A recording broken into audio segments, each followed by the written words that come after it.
Dogs are just amazing. They are that rock that often people need. The daily walk has, for many, come to an end, but thankfully help's at hand. Volunteers signing up with a charity that's now become a dog walking service. During the COVID-19 crisis, we have redeployed our services to allow us volunteers that usually take on lots of different tasks to help people that are in vulnerable situations. So we're really delighted by how people have come out to help in this time of need. Dogs like Leo here. Each Underdog volunteer is vetted. Handovers are done at a safe distance. Leads are cleaned, and the current understanding is that dogs don't spread the virus. But that's not everything.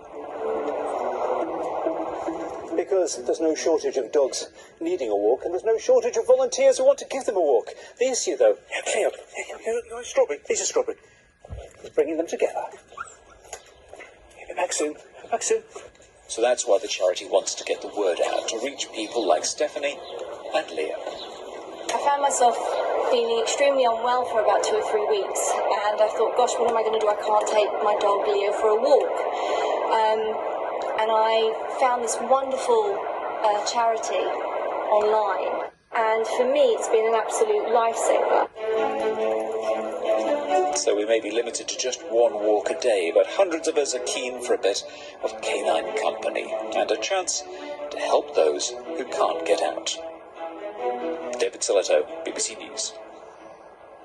It's a wonderful idea. We're joined right now by Nadine Kayser, the founder of Underdog, which is organising volunteers. She joins us from her home in North London, along with her 2 dogs, Sammy and Ivy. Hello, Sammy and Ivy, and of course to you as well. What a great idea. And how are people responding? They're clearly happy with what you're doing. Yeah, it's been amazing. We've had such an outpouring of people who want to volunteer, and increasingly we're getting people who actually need our help. So we're really happy that we can help people, and particularly dogs, obviously. And presumably there's a lot of safety issues at here, not just the dogs as well, your volunteers and all the rest of it. So how does it work? We have a vetting process, so we need to make sure, obviously, that the people that are supporting, so the volunteers, which are UK-wide, are all vetted by our team. They receive a handbook, and then they have a 40-minute call where we just check their understanding of their role and responsibilities. And then we take ID in the form of passport, driving licence and proof of address. And we do the same, actually, for the people in need, just to make sure that everything's above board. And do they walk with other dogs, or how does it normally work? No, it's always just the dog or the dogs that come from that person in need. It's really important that hygiene and best practice protocols are followed. So we don't encourage it to be like a mass dog walk or anything like that. It's specifically for the dogs that the people in need walking. Yeah, and tell us about, the dogs presumably get used to this, and we can see some of them pretty excited when the volunteers arrive. Absolutely.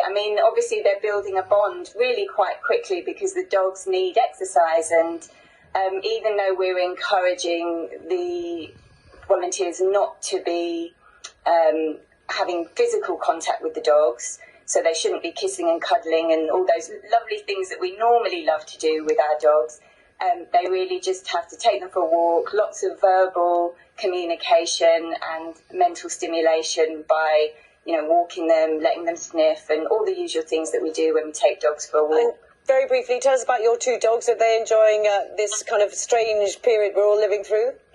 Yeah, many dogs are loving their owners being around 100%. So we just need to make sure that when we transition back to work that we don't let them miss us too much, I guess. But yeah, Sammy here is loving it, and Ivy, I don't know if you can see her, she's here. She's also loving us being around all the time, although he's off. And you make a very good point about the dogs probably enjoying owners being at home. Thank you so much. Lovely to speak to you. Thanks. And likewise, thank you. I think our dog's getting a bit fed up. She looked at me yesterday and said, "Not another walk, come on." Our dogs are really enjoying it and making the absolute most of it. Yeah, I think our dog's probably a bit weird, but thank you for all those who are doing a great job. Yeah.